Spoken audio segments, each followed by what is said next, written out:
Queridos hermanos, iniciamos la lección divina de este día domingo 19 de febrero, domingo séptimo del tiempo ordinario.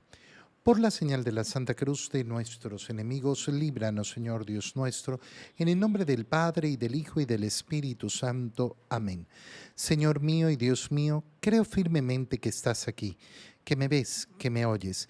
Te adoro con profunda reverencia, te pido perdón de mis pecados y gracia para hacer con fruto este tiempo de lección divina. Madre mía Inmaculada, San José, mi Padre y Señor, Ángel de mi guarda, interceded por mí. En este séptimo domingo, en la primera lectura, leemos el libro de Levítico, capítulo 19, versículos 1 al 2 y 17 al 18. En aquellos días dijo el Señor a Moisés: habla a la asamblea de los hijos de Israel y diles: sean santos porque yo, el Señor, soy santo. No odies a tu hermano ni en lo secreto de tu corazón. Trata de corregirlo para que no cargues tú con su pecado.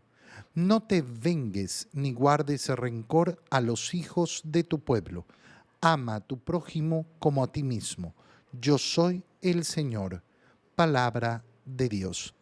Qué importante al leer el libro de Levítico darnos cuenta que entre la antigua alianza y la nueva alianza no hay un rompimiento respecto al mandato del Señor. Háblales así, le dice el Señor a Moisés, a los hijos de Israel: sean santos. Mira qué profundidad y qué claridad de la expresión. Sean santos. Por eso, cuando a un católico le preguntan, bueno, ¿qué es lo que buscas tú en tu vida? Si la respuesta primera, si la respuesta principal no es ser santo, significa que la palabra de Dios no ha llegado a mí. Ser santo, eso es lo que tengo que buscar yo. ¿Y por qué? Porque el Señor es santo. Si yo digo que creo en Dios y creo que yo he sido hecho a imagen y semejanza de Dios, entonces lógicamente la medida de mi actuar tiene que ser a esa altura, es decir, como imagen de Dios. Y por tanto ese tiene que ser mi propósito: vivir en santidad. ¿Esto es algo fácil y sencillo? No, es algo que cuesta siempre y que cuesta un trabajo que dura toda la vida. La santidad no es un objetivo que podemos llegar en un momento de la vida y decir: ya llegué, ya soy santo. No, pero es el ideal con el que se mueve mi corazón. Es la búsqueda de esa perfección. ¿Y qué tengo que hacer para conseguir esa santidad? Y continúa entonces el libro de Levítico diciéndonos: no odies a tu hermano, ni siquiera en el secreto de tu corazón. Destierra los odios. ¿Qué significa no odiar ni siquiera en el secreto del corazón? Significa efectivamente que nuestro perdón, nuestro amor hacia los demás, hace que olvidemos. Perdón y olvido. Cuando una persona dice: no, yo perdono, pero no olvido, no has perdonado, porque perdonar significa no odiar ni siquiera en el secreto del corazón. Trata de corregirlo, no corrígelo, trata de corregirlo, porque no es algo que yo le puedo imponer al otro. Hace el esfuerzo de corregirlo, y efectivamente hay que recordar que una muestra de amor es querer corregir. Cuando nos negamos a tratar de corregir a los demás, lo que estamos diciendo es, al final: a mí no me importan los demás. A mí no me importa si están bien o mal. Obviamente que la corrección tiene que llevarse de un buen modo. No es vivir la vida corrigiendo a todo el mundo y a todo el que está alrededor mío porque yo soy el que sabe y yo soy el que hago siempre bien las cosas. No, esa actitud no sirve de nada. Pero el deseo de dar a conocer la palabra de Dios, el deseo de iluminar con nuestras obras a los demás, el deseo de efectivamente decirle: oye, mira, esto que estás haciendo está mal. El tener conversaciones con las personas para poder mover su conciencia o para poder iluminar su conciencia es algo que se produce en ese deseo de santidad, en ese deseo de amor. Trata de corregirlo para que no cargues tú con su pecado, porque si yo no lo corrijo, no hago nada por corregir al otro, entonces de alguna manera me estoy volviendo cómplice también de ese mal, de ese pecado. No te vengues ni guardes rencor a los hijos de tu pueblo. No te vengues, no busques nunca la venganza, no llenes tu corazón de rencor. Ama a tu prójimo como a ti mismo. Esta es la ética cristiana, la ética que nos ha propuesto el Señor y que es la ética perfecta. ¿Cuál es la medida? Como me gusta que me traten a mí. Así tengo que tratar a los demás. Ama a tu prójimo como te amas a ti mismo. Por eso nuestro Señor Jesucristo va a poder resumir ahí toda la ley, toda la ley. En la segunda lectura, continuamos con la lectura que estamos haciendo estos domingos de la primera carta a los Corintios y leemos el capítulo 3, versículos 16 al 23. Hermanos, ¿no saben ustedes que son el templo de Dios y que el Espíritu de Dios habita en ustedes? Quien destruye el templo de Dios será destruido por Dios, porque el templo de Dios es santo y ustedes son ese templo. Que nadie se engañe si alguno de ustedes se tiene a sí mismo por sabio según los criterios de este mundo, que se haga ignorante para llegar a ser verdaderamente sabio, porque la sabiduría de este mundo es ignorancia ante Dios. Como dice la Escritura, Dios hace que los sabios caigan en la trampa de su propia astucia. También dice, el Señor conoce los pensamientos de los sabios y los tiene por vanos. Así pues, que nadie se gloríe de pertenecer a ningún hombre, ya que todo les pertenece a ustedes. Pablo, Apolo y Pedro, el mundo, la vida y la muerte, lo presente y lo futuro, todo es de ustedes. Ustedes son de Cristo y Cristo es de Dios. Palabra de Dios. Al continuar con esa lectura de la primera carta a los Corintios, mira cómo se une esa lectura con lo que acabamos de leer en el libro de Levítico. Hemos dicho que ese llamado a la santidad que nos hacía el libro de Levítico se basa en algo muy sencillo. Sean santos porque yo, el Señor, soy santo y ustedes están hechos a imagen y semejanza mía. La carta a los Corintios lo presenta con una hondura más grande. Ustedes son el templo de Dios y el Espíritu de Dios habita en ustedes. Esa es la semejanza de Dios dada en la creación, llevada a un nuevo esplendor en la nueva alianza a través de la gracia santificante, a través de la gracia que nos permite salvarnos en Jesucristo, en la acción que ha realizado Jesucristo para nuestra santificación. Por tanto, ya no solo somos imagen y semejanza de Dios. En el Antiguo Testamento ya teníamos la obligación de vivir a la altura como hijos de Dios, como criaturas de Dios hechos a su imagen y semejanza. Pero ahora esto llega a otro nivel. Somos templo de Dios. ¿Por qué? Porque hemos sido revestidos en nuestro bautizo de Cristo. ¿Y donde está Cristo? Está el templo. Por eso habita el Espíritu de Dios en ustedes. Y quien destruye el templo de Dios será destruido por Dios. ¿Por qué? Porque el templo de Dios es santo y ustedes son ese templo. ¿Por qué se le llama a los pecados graves pecado mortal? Se le llama pecado mortal porque destruye el templo de Dios. Lo que hace es expulsar la presencia de Dios en nosotros. Cuando yo cometo un pecado mortal, lo que sucede es eso, que esa presencia, esa inhabitación de la Santísima Trinidad en mí, que se da por la gracia santificante, la pierdo. ¿Por qué la pierdo? Porque Dios no puede estar ahí donde está el pecado, ahí donde reina el pecado. Es como que yo ponga un pesticida que hace que se ahuyente todo lo que haya. Bueno, ese pesticida es el pecado.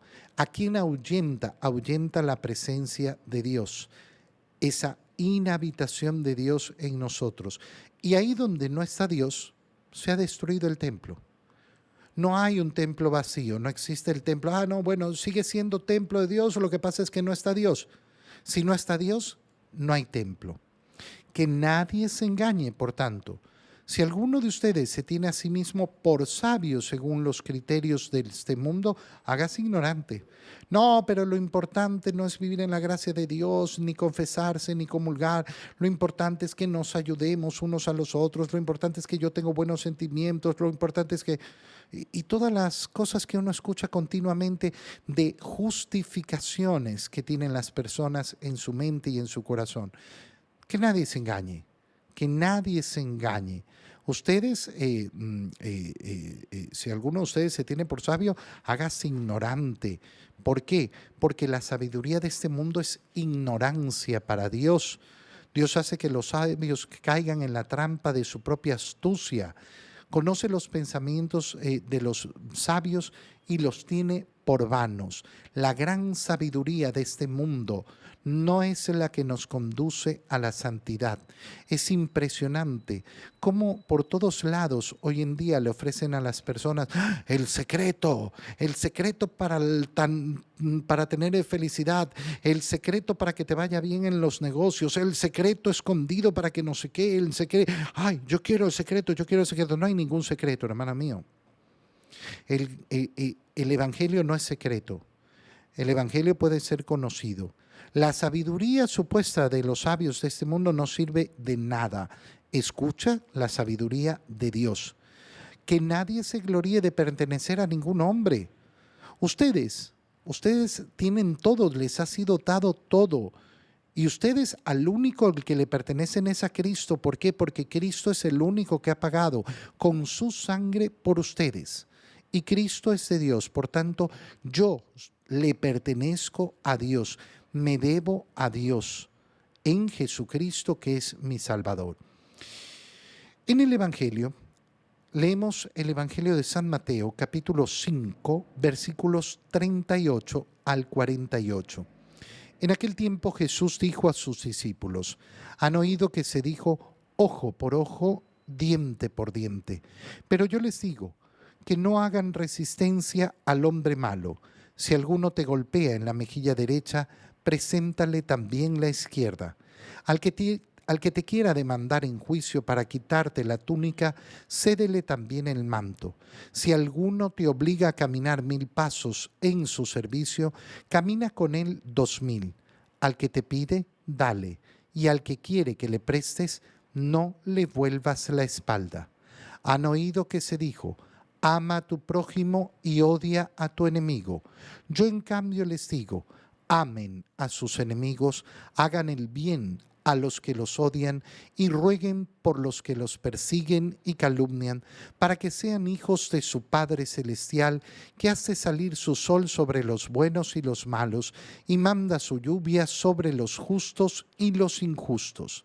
Porque si ustedes aman a los que los aman, ¿qué recompensa merecen? ¿No hacen eso mismo los publicanos? Y si saludan tan solo a sus hermanos, ¿qué hacen de extraordinario? ¿No hacen eso mismo los paganos? Ustedes pues sean perfectos como su Padre Celestial es perfecto. Palabra del Señor. Recuerda que estamos leyendo estos domingos, ahora ya haremos la pausa porque el día miércoles empezamos el tiempo de Cuaresma. Estamos leyendo el Sermón de la Montaña, capítulos 5, 6 y 7 de San Mateo.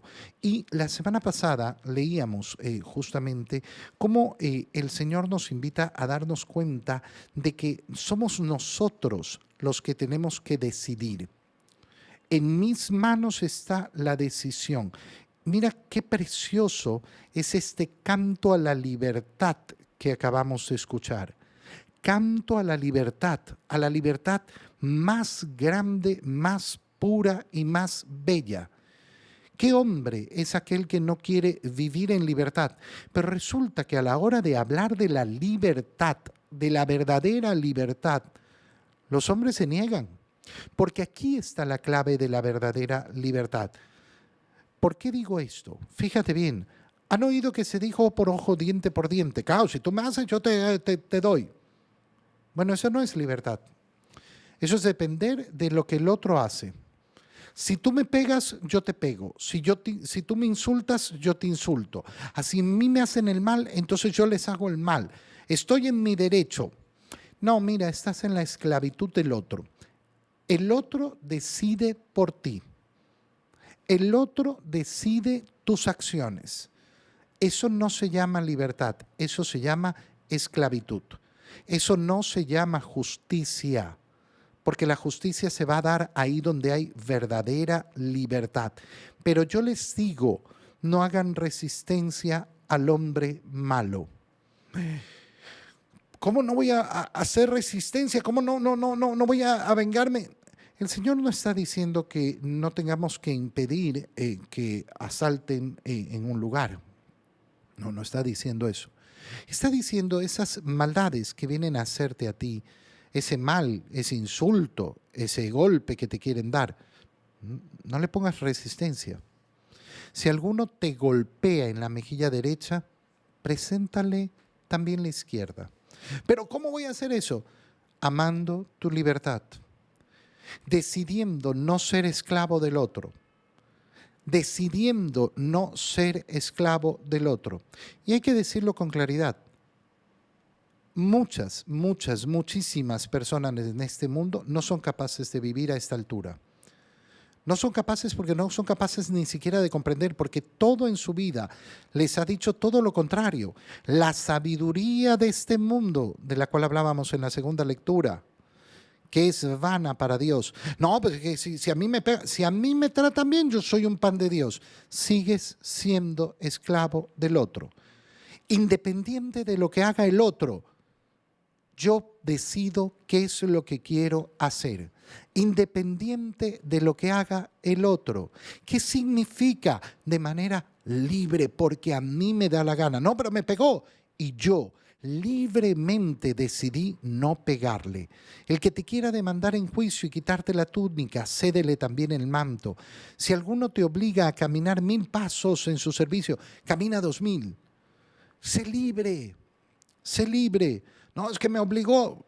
Bueno, ahora que me obligó, le voy a dar más todavía, más de lo que me obligó a darle.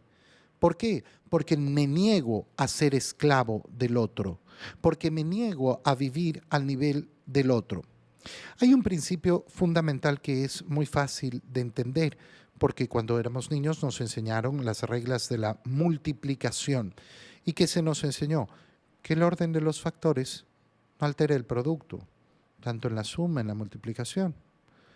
El orden de los factores no altera el producto. Por tanto, métete esto en la cabeza y métetelo muy adentro, muy adentro. No importa quién fue el primero. Si respondiste igual, has hecho lo mismo, con el agravante de que eres esclavo del otro. No, es que yo insulté, pero me insultaron primero. Insultaste igual. Él insultó, tú insultaste. El producto es el mismo. El orden de los factores no interesa. No interesa. Si tú insultaste, insultaste. Con el agravante de que si el otro fue el primero, bueno, entonces tú eres esclavo del otro. Han oído que se dijo ama a tu prójimo y odia a tu enemigo. Yo en cambio les digo, amén. La libertad se vive verdaderamente cuando uno decide amar. ¿A quién? A los que me hacen bien. Si me hacen bien, entonces yo amo. Pero entonces nos dice el Señor, ¿y qué mérito tiene eso? Todo el mundo hace eso. Sé libre y ama. Ama a los que te persiguen, a los que te calumnian, a los que te odian. ¿Por qué? Porque Dios hace lo mismo. Dios bendice a los buenos y a los malos. Es una expresión tan preciosa. Cuando una persona dice, ay, yo soy bendecido por Dios, eso no habla de tu bondad, habla de la bondad de Dios, porque hay algunos que se quieren justificar ahí. No, no, Dios me ha bendecido. Dios te ha bendecido porque Él es bueno, no porque tú obres el bien. Si ustedes aman solo a los que los aman, ¿qué recompensa se merecen? Aparece el tema de la recompensa. Preguntarnos, pero ¿por qué yo tengo que hacer más que los otros? ¿Por qué yo tengo que perdonar? ¿Por qué yo tengo que dejar que me golpeen y me maltraten? ¿Qué quieres? ¿Qué quieres? Ay, yo quiero justicia en este mundo. A mí no me interesa. Yo quiero llegar al cielo. Yo quiero la recompensa que me ofrece Dios. Esa es la única que vale la pena. Te doy gracias, Dios mío, por los buenos propósitos, afectos e inspiraciones que me has comunicado en este tiempo de lección divina. Te pido ayuda para ponerlos por obra. Madre mía Inmaculada, San José, mi Padre y Señor, Ángel de mi guarda, interceded por mí. María, Madre de la Iglesia, ruega por nosotros. Queridos hermanos, que tengan todos un muy feliz domingo.